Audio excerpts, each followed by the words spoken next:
What a day we've come through.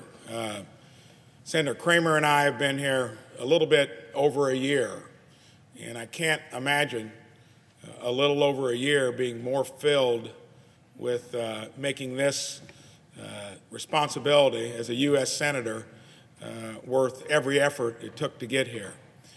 And it finds us in an interesting place. I'm from Main Street America.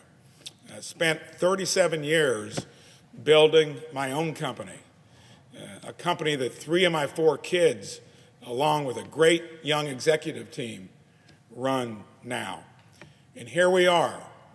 We're confronted with coronavirus, now in a sequence of H1N1, SARS, MERS, even a threat from Ebola. This looks like it's the one that we've heard about a long time that could really test the mettle of our country. Well, we're going through it. We've listened to the experts, and I think that idea of hitting this as hard as we can makes sense. You hear about flattening the curve. Yes, we need to do that.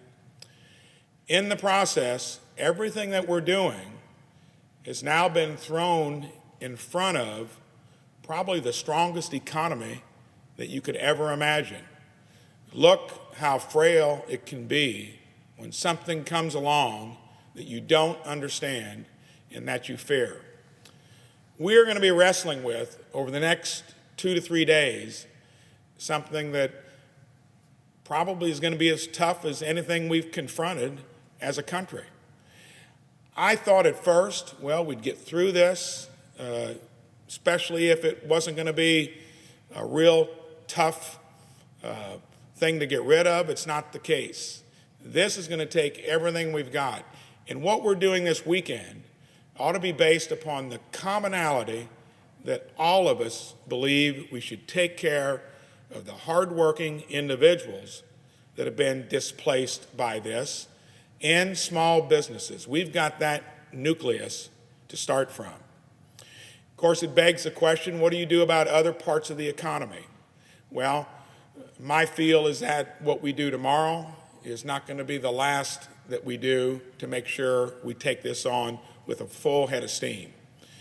I'm getting input from Middle America, from my home state, from people that I really trust their judgment, is yes, we want to make sure that we do everything and throw the kitchen sink at it. We want to make sure that we protect the most vulnerable, the people that have a pre-existing condition, mostly elderly, impacted in the state of Washington and other places. I'm increasingly getting the question asked, do we want to keep plowing forward regardless of what the results are if the economy is starting to show what it's showing, which it's got so much fear and anxiety built into it, how long can we put up with it? What we're going to do this weekend is the first major effort at restoring confidence in the economy. I'm sure we'll come back again soon because, like I said earlier, it's not the end of it. At some point, we need to carefully measure the progress we're making against the cause of it in the first place and make sure that that is working the way we intended it to work, which is to make sure that we take care of the most vulnerable, protect them from the ravages of the coronavirus. So, 10 days, 2 weeks down the road, I think we're going to be at a pivotal point. We're going to see if the early effort has worked, and we all pray that it does. We're going to see what our efforts are going to yield and generate here this weekend.